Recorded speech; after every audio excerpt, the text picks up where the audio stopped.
Good evening, everyone. My name is John Hughes. I'm the music director of Chicago Master Singers, and welcome to another session of CMS University. Whether you're a longtime member of our group or you're checking us out through YouTube, maybe you're watching this live, maybe you're watching it as a recording. Regardless, I'm glad you're here and want to personally extend a warm welcome to all of you.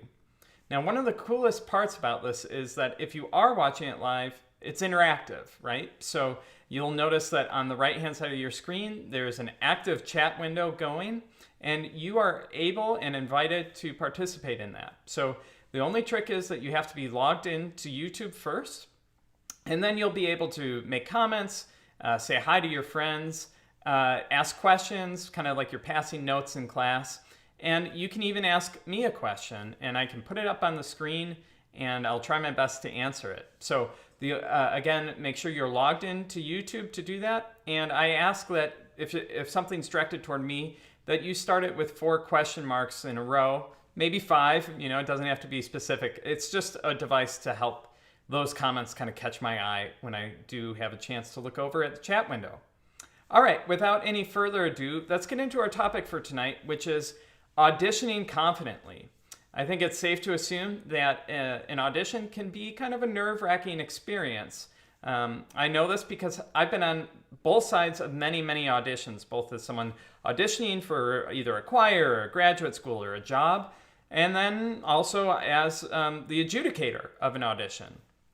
So I'm going to kind of give you tips from kind of both sides of that relationship, and hopefully give you some strategies to think about going forward. All right, I want to start though with a couple quick disclaimers. The first one is that this is, again, kind of like I talked about with vocal warm-ups. What I'm talking about tonight is really just my perception of auditioning, right? Every conductor, everyone is different and approaches it differently. So just be aware of that, this is just me talking. The other thing is that I always audition differently depending on the context. In terms of, when I was teaching high school, I did auditions differently than when I was teaching at the college level or what I plan to do with CMS, right? So I've kind of tried to make this as general as possible, but just be aware that every audition is a little bit different. Every music director is kind of looking for different things and might structure the audition process accordingly. All right, without any further ado, my first point is that in an audition, I always want you to do well. Anyone can design an audition that is very intimidating and that even the most confident, well-prepared singers will struggle with. To me, that doesn't prove anything. It's just, that's a hard audition. So I think what I always encourage people to do is to know that I want you to do well. And there's kind of an adage from sales, actually, that helps us think about this. That is, here's a picture of a car dealer, right? A customer and a salesperson. Both of these parties in this picture have a vested interest in making this happen, right? Regardless of what a customer says, this gentleman in blue maybe came in and said, I'm just browsing. I'm not really interested in buying a car. That's not really true, right? He got into his car, maybe after work, drove to the dealership, etc. He's interested in buying a car to some extent. And the same thing with the salesperson, right? He's there working, put on a tie even, and he has brochures prepared, he has business cards, he's going to follow up the next day. Both people have a vested interest in making a deal happen. The same thing is true when you're auditioning, right? You feel like when you go into an audition that you're nervous, right? That you want the committee to like you. But again, remember that we want you to do well. And we've extended a lot of time and effort into making these auditions happen. So again, we're trying to make this successful for you. Just think about what goes into an audition. Reserving a room, paying an accompanist or having a volunteer accompanist, but arranging that. Having all the materials planned, publicizing it, advertising that CMS is holding open auditions, right? And then all the time of the people sitting in the room hearing hours and hours of auditions, right?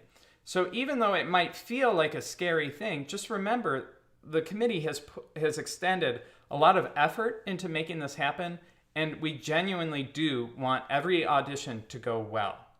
And if you can really embody that, I think that's the first step towards feeling more confident going into an audition.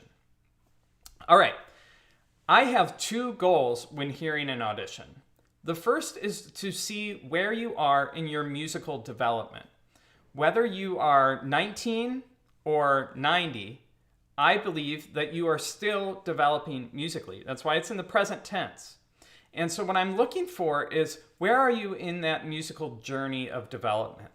And I'm comparing your performance in an audition to what I might have heard from you previously. And I might even ask you, what are some ways that you are continuing to seek to improve? I think that's really important, because the next thing that I'm listening for is to get a sense of your potential for growth. I think a really key part to being a good chorus member is having a growth mindset, meaning that you're always trying to improve, you're always working on things, and that you haven't just kind of accepted that this is who I am as a musician, right? Musicians are constantly evolving and honing their craft, and that's one thing that I'm looking for from singers. I'm not always looking for, everyone who can just sight read perfectly. That's an important thing, but I'm looking for people who are constantly seeking to improve their music making. That's one thing that I really actually have come to admire about CMS, is that so many of us take voice lessons and are constantly trying to improve our instrument. And that, I think, is why the group has such a strong reputation. So a couple tips for preparing for an audition. What can you do in advance? I think preparation is one of the biggest keys to auditioning confidently, right? Because I think the scariest part of an audition is the unknown, right? You don't know exactly what's going to happen. But by really preparing thoroughly, you can kind of get the control back on your side of the court, and have a little bit more sense of control. So the first thing is to be confident and calm going into an audition. Now, obviously, we're all nervous. We all have butterflies in our stomach, and that never goes away. I still get nervous before an audition. I still get nervous before doing these CMS University live streams. I get nervous before concerts. That's normal, and that's not what I mean by be confident and calm. What I mean is that you are able to focus that kind of nervous energy into a performance, right? And that you are using that as energy without letting it distract you. I believe a lot in the power of positive thought, practicing what you're going to do, even verbalizing it out loud, controlling your breathing, taking those deep cleansing breaths, thinking about how you're holding your body, thinking about what you're wearing, right? All of those things can contribute to feeling kind of polished and confident when you walk in the room. And the more that you can prepare and gain control in advance, the more likely it is that you're going to be confident feeling throughout. Now, the biggest thing is this preparation, and that means having a strategy, right? So the first thing I always do when I have an audition is learn as much as I can about what the audition will entail, right? This not only eliminates some of those unknowns, although those are never completely unknown, but you're going to have a little bit more of a sense of what's going to happen. The second thing is that you need to reflect upon, and do this really honestly with yourself, what am I good at? And what are some areas that could use some improvement? And then do something about those areas that need improvement. And then finally, I guess I said this, you need to practice the weaker areas, right? It's kind of like studying for a long exam. If you know one whole section pretty well, you don't need to study that as much as the problems that you might have, right? So focus on those weaker areas and strengthen them. Now, I'm guessing that a lot of us feel the most nervous about sight reading. And there's a couple reasons for that. The first is that it's kind of the culture of choirs where, and I've talked a lot about this in these past sessions on musicianship, but where choir members aren't always taught to read music at a higher like specificity level. Part of that is because we don't have, like I've said, we don't have a fingering for B flat, right? You just have to find that note through other means. So some of it's like not having that tactile learning tool. But some of it is the culture of choir where we get used to learning our parts and having them taught to us by the piano. So that's part of it. Part of why we are also nervous about sight reading is that it is the greatest unknown. You don't know what that sight reading is going to be, right? And so the biggest thing that you can do is develop some tools to break down a sight reading example very quickly, right? And I've talked a lot about this. If you missed the session on musicianship focusing on melody, go back and watch that where I talk about kind of the laser levels, getting into the key, looking for chunks, looking for those building blocks. To me, that is kind of having a mental checklist of things that you can quickly go through when you get a sight reading example. Gives you a better shot of being successful than just kind of blindly going up and down with a melodic contour, right? So practice sight reading, right? It's like, I feel like I'm stating the obvious, that if you don't feel confident about sight reading, practice it. But that's really what it is. It's kind of that rule of 10,000 hours, right? That we have to be able to be successful at something, you have to practice it, right? So that's the first thing that I think we're going to be nervous about. The other thing that to consider is choosing the right prepared piece, right? Sometimes auditions might say at the end, all right, please come and sing an aria or an art song and show off your voice. That is, to me, the best moment as an auditionee, right? That's my chance to be absolutely in control of the situation, right? I get to pick what piece. I get to pick the tempo. I get to pick my artistic things, where I breathe, where I don't. That is a moment for me to be in control and to show the best side of my voice. And so when I'm picking a piece to sing in an audition, you want to feature, you kind of like an outfit. You want to accentuate what's the positive, right? And so if you maybe don't feel as nimble, vocally, maybe you shouldn't pick something from Messiah, right? Maybe you should pick something more legato and show us that beautiful, lush voice that you have. One thing to think about with this is to think about that pianist, right? If you're taking a voice lesson, your teacher probably knows exactly what you're going to do, right? They know your tempo, they know where you're going to breathe, they know kind of what you're doing as expressive devices. When you walk into an audition, you probably don't have the same accompanist, right? So you need to practice counting off, when they say, how fast are you taking this? That you have an answer. And again, that you are controlling your nerves so that you don't say something too fast, right? Maybe there's a moment where you are singing unaccompanied and then the piano comes back in. You need to practice that kind of cue of nodding your head. So all those things can factor into choosing a piece that's going to be more successful, right? So just bear that in mind when you're thinking about that stage of the audition. Other considerations, vocal health, right? Making sure we're in good vocal shape prior to an audition, right? Drinking lots of water, thinking about our diet going into an audition. I wouldn't recommend drinking a big milkshake right before an audition. I'd recommend thinking about kind of the environment you're in. Have you been overusing your voice? I wouldn't recommend going to a loud bar the night before an audition where you're going to have to be speaking loudly, right? So think about that, because all of that really does matter. And you are a vocal athlete, right? So kind of an analogy would be an audition's kind of like a big track meet or something. You have to be kind of on your best behavior the week before a track meet. It's the same thing with an audition, right? So be thinking about that. The other thing I'd encourage you to think about is what you wear, right? This is kind of a tricky line to follow. You don't want to show up in a tuxedo necessarily. You don't need to dress up that much. But you want to dress in a way that makes you feel confident and proud. I would recommend wearing your favorite outfit. And also kind of consider how your body moves in that outfit, right? So one example is you might want to avoid wearing very tall high heels.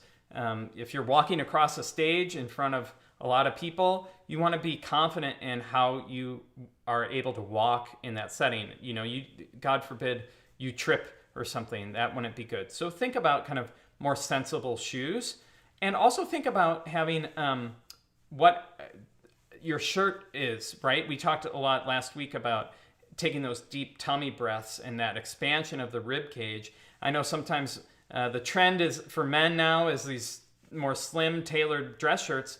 I know if I wear one and I try and take a deep singer's breath, it feels really tight, right? So you might want to think about, you know, do I feel comfortable taking a deep breath? Is this garment even restricting that deep breath? And then avoid those, right? And make sure that you feel like you're in kind of clothes that allow you to move in the way that you should as a singer. Again, vocal athlete. It's really important to consider those things.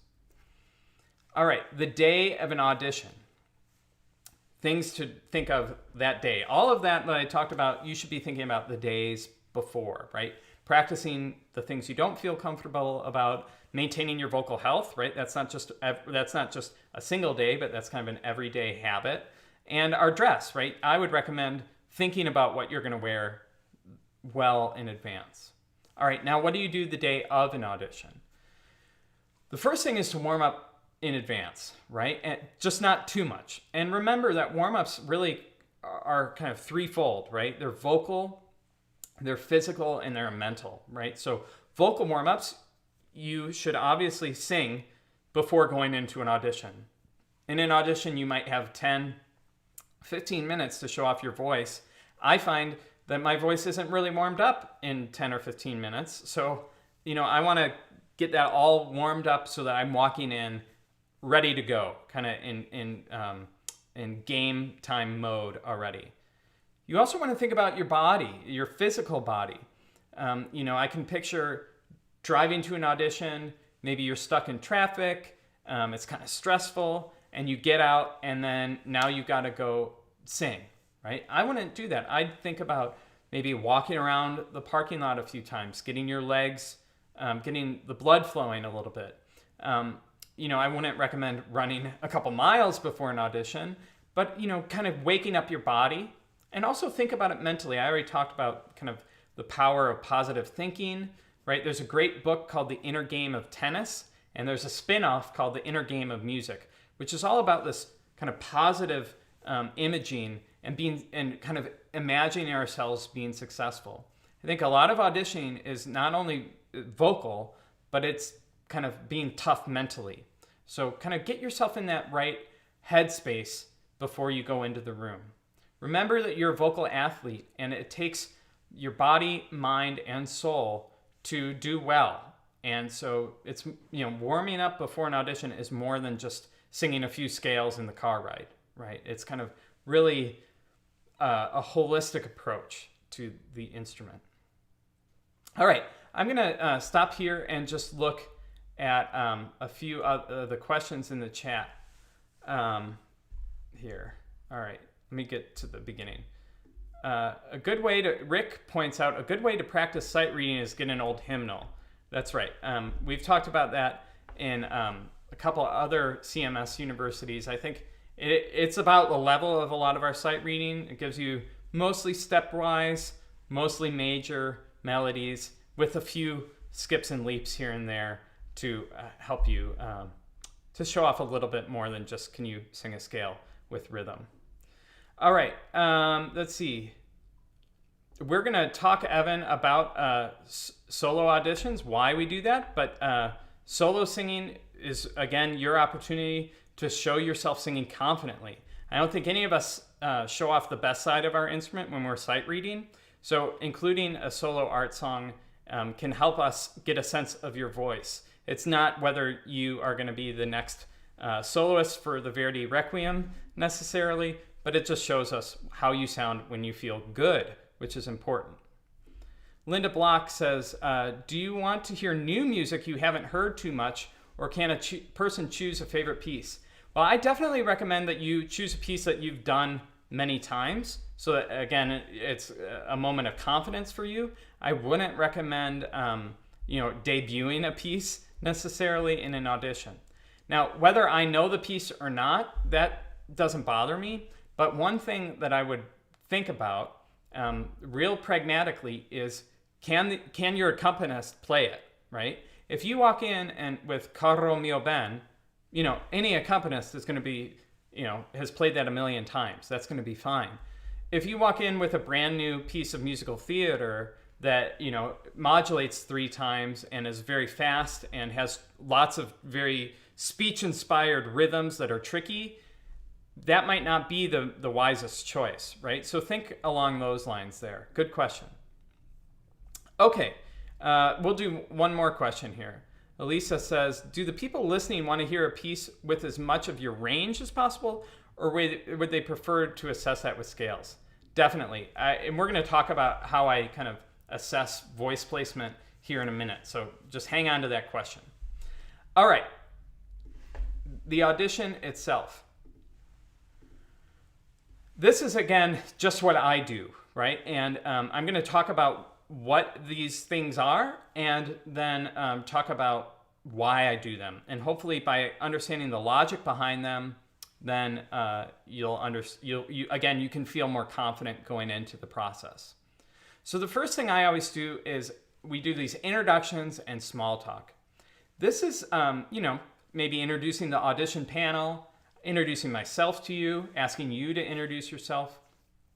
This is obviously to get to know you a little bit. But there's also a little bit of an ulterior motive in that it allows you to feel comfortable in the room, right? It is nerve-wracking to go into a big space with lots of people who are all watching you.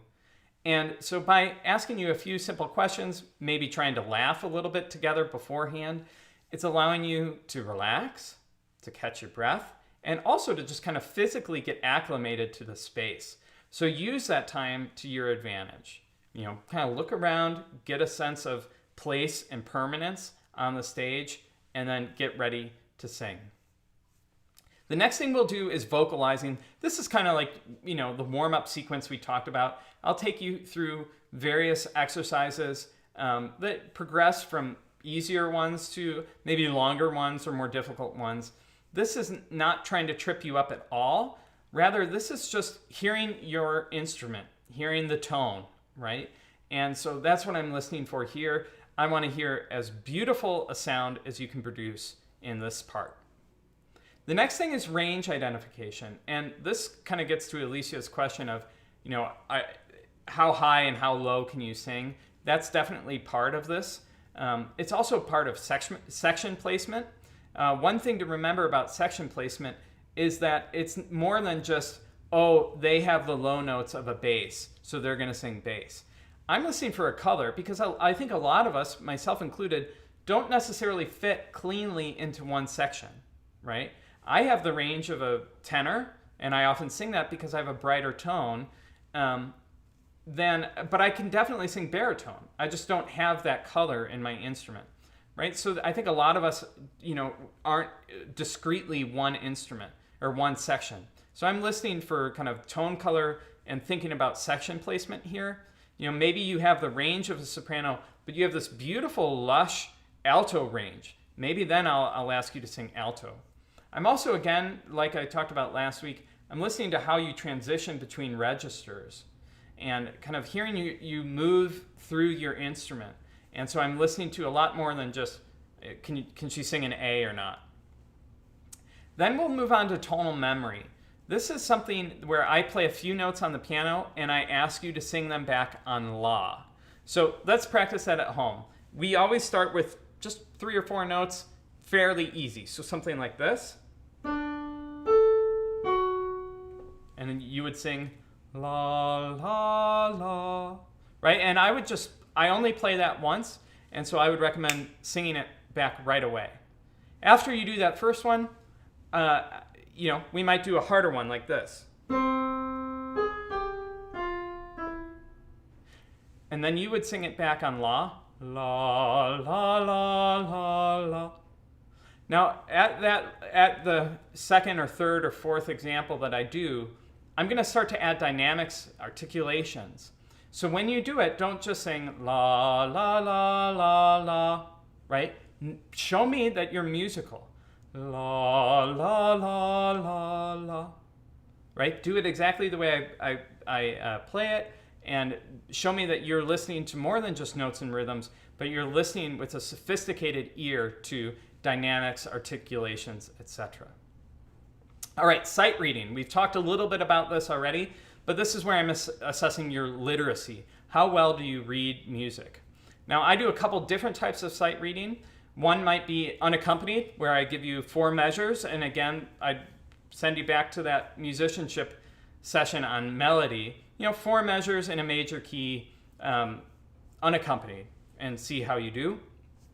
I might also have you clap a rhythm, so that would be a rhythmic sight reading, clap or count out loud. The other type of sight reading that I do is called accompanied sight reading. In that case, I pick a piece that I know you don't know, something more obscure, but fairly easy. And if you're auditioning for an alto position, I'll have you sing alto on do or la, and I'll have the accompanist play the soprano, tenor, and bass parts. So every part but yours. And that allows me to see not only how do you read, but is your ear trying to fit into the overall harmony of what's going on? And are you comfortable reading a choral score? So those are kind of like the 3 sight reading methods that I use to assess your literacy. The next thing then is your prepared piece. Again, this is a chance for you to be in control of the situation and to hear you sing confidently, right? Everything else in this audition has been kind of on my terms, right? I'm picking the tonal memory, I'm picking the sight reading, I'm picking the vocalizes, right? Now you get to pick, right? So again, when you get to this moment, I always feel like, okay, I'm almost there. This is my moment to shine. And then at the end, we say thank you, and I mean that genuinely. It is very difficult to get up in front of people and sing and know that they're listening to you kind of with a critical ear. And I mean that genuinely, that I am very grateful for your time to come in and do it. Now, what happens if something doesn't go well? We've all been in the situation where we just blank or we just can't hear it or whatever. What should you do? My biggest piece of advice is to acknowledge that something wasn't correct. And that actually tells the auditioning committee a lot, right? Especially if you could be specific. I held that half note for 3 beats instead of 2. I sang a major third instead of a minor third. I just can't get that tritone, but I know it's a tritone.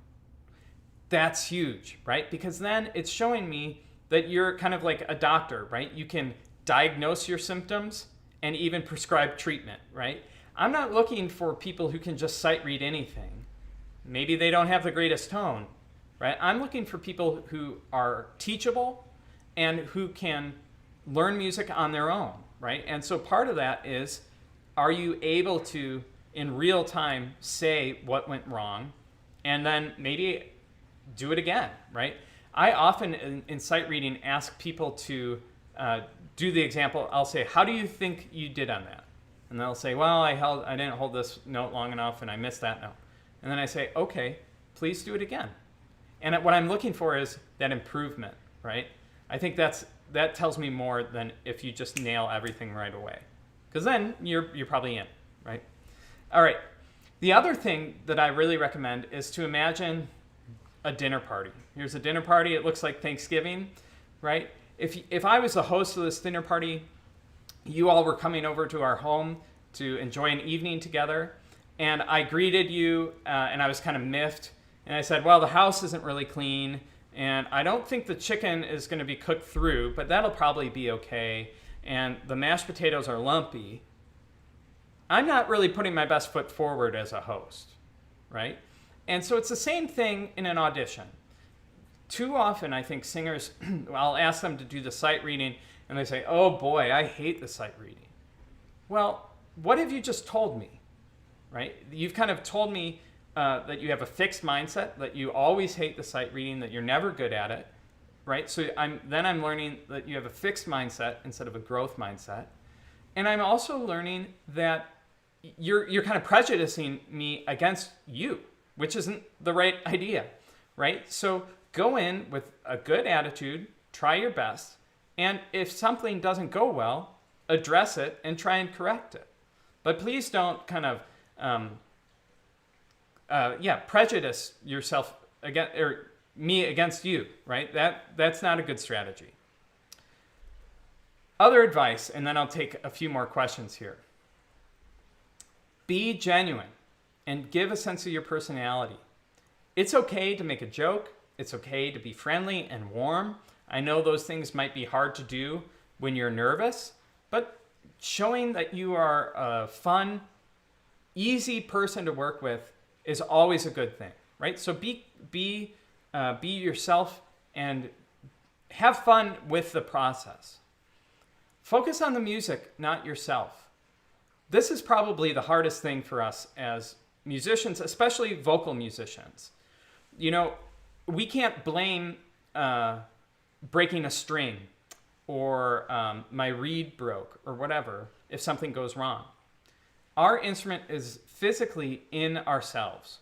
And I think we often assume that if something doesn't go wrong, that means that we are either a bad musician or, God forbid, that we assume that we are a bad person. That is not true at all, right? This is only a snapshot of where you are on your musical path for 10 minutes, right? It is not a life sentence, and it has no bearing on who you are as a person. So focus on the music, do your best, and if you do your best, I promise that'll be enough. Whether the audition is successful or not, if you do your best and you know that deep down, I call that a success any day. Finally, only worry about you. This is hard. I think we all like to compare ourselves. But an audition, like I said, is really just about you on your path in this musical moment. And so it's really important to try and divorce yourself from comparison, right? I think we've all maybe been in the situation where you are standing outside the audition room and you hear someone singing this great art song, and then you think, oh, I'm never going to be that good. I should just go home. I don't think that's a really good thing to do, right? This is, an inclusive environment. It takes all of us to sing in a choir. We can't, that's the best part of choir, right? That we all join together and produce something that is more than us, right? So only worry about you, and don't worry about what else you hear, or so-and-so is such a good reader, or they have a great voice, or whatever. That's great for them, but I'm interested in you. So try and think about that when you're going into an audition. I think that's it for the prepared remarks. Let me see if there are any other questions here in the chat. I see a couple here. I feel like an audition is a two-way street. I should get more out of it than just a thumbs up or thumbs down. Well, that's a good point. And again, my comments here are kind of generalized. But when I was teaching, I always offered to meet with students and discuss their audition if they had questions or concerns about it. And like I said at the beginning, it is a two-way relationship in that, like that car dealership, right? That both parties have a vested interest in making this work. That said, I wouldn't necessarily feel comfortable just having a long conversation about everything, because at the end of the day, you don't always get to know everything, right? And the way I might talk about it to a colleague might be different than I would feel comfortable talking about it with an auditionee, right? So it can be a little bit of a touchy situation at times, but I do believe that if a singer has put themselves out there, that they deserve to get some feedback should they want it. right? Not everyone necessarily wants it. Okay, Evan has another question here. It's not 10 minutes when we spend 10 hours preparing a piece. I enjoy investing to learn a piece for performance, but I don't think it's worth it just for an audition. Well, I'm sorry you feel that way. I think, you don't have to learn a brand new piece for an audition, right? You can, if you're taking voice lessons or something, you might have a repertoire. I know I kind of have a binder of 5 or 6 audition pieces that I like to sing. And so, that it is kind of what it is. I would also just challenge you to think about the fact that an audition is assessing a lifetime of musical development, right? You don't learn to sight read the night before either, right? If you're saying preparing an art song takes you 10 hours, well, preparing sight reading or tonal memory has taken many, many, many more hours than that, because that's kind of the lifetime of your musical skill, right? So I think all of an audition, and this is something that musicians talk about all the time, is, you're paying, when you pay a professional musician for a concert, you're paying for all the years of lessons and all the years of master classes and graduate degrees, etc., to get to where they are. So I think that's just a common thing in music making. All right, here's a last question for tonight. What is my feeling about hearing a piece in English versus a foreign language? I'm fine with either. I think, though, that singing in English is often more difficult than singing in a foreign language, right? Because we have habits from speaking that may or may not align with kind of proper vocal technique. And so just make sure that if you sing a song in English, that you're kind of not doing all the bad habits like diphthongs and R's and everything else that we talk about. All right, a few housekeeping points before we get to our moment of Zen tonight. First of all, thank you very much for joining me this evening. I really appreciate it, and I hope that this has made you feel good and confident and maybe answered some of your questions about why auditions work the way they do. Please join us next week. I'm going to be talking all about Gregorian chant, and I'm really excited about this. This is chant is such a beautiful, kind of mysterious thing, and I'm excited to share a little bit about it with you. So please register for the class using the Eventbrite link in the video description below. I also hope that you'll like this video, share it, pass it on to a friend who might be interested in choral music. We're really excited and happy about how these sessions are going and want as many people to know as possible. Finally, if you're interested and able to donate, we would appreciate that. All the links to these places to donate are available in the video description below: Patreon, Buy Me a Coffee, or of course, our website. Whatever you're able to donate and however you donate, I want you to know that I am personally very grateful for it, and thank you in advance. Our moment of Zen tonight is from a Bach cantata. This is from Bach's cantata Christ lag in Todesbanden, Christ laid in death's bonds.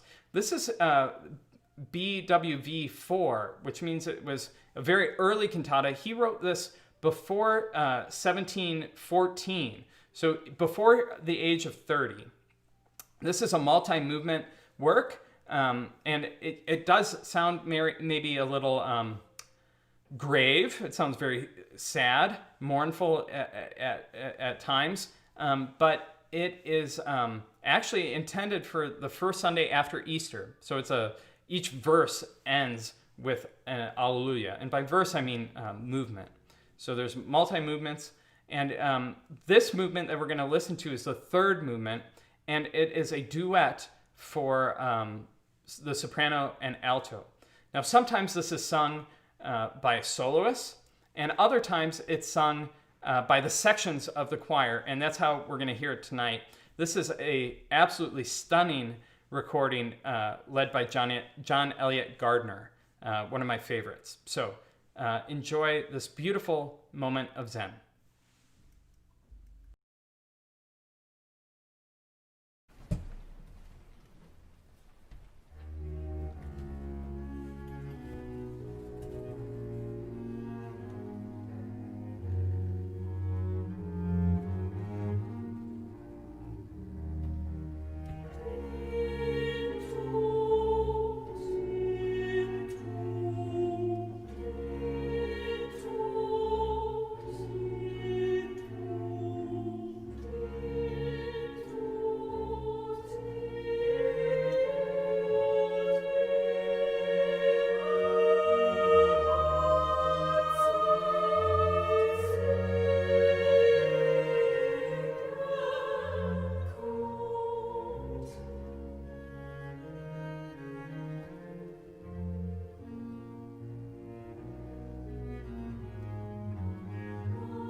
I'm sorry. I think we are having a little bit of technical difficulties. I think I figured it out.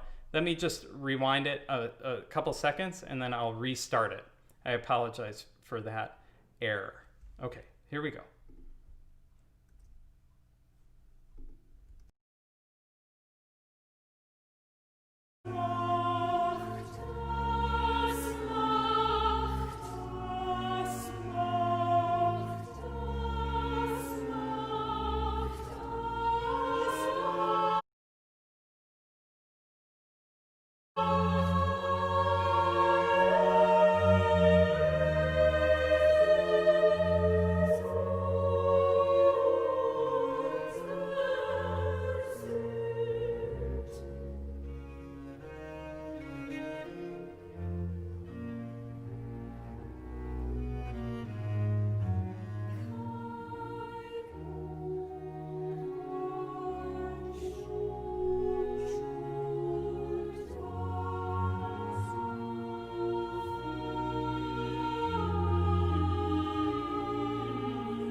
Thank you everyone again for joining me this evening. I hope you're doing well and I wish you a good evening.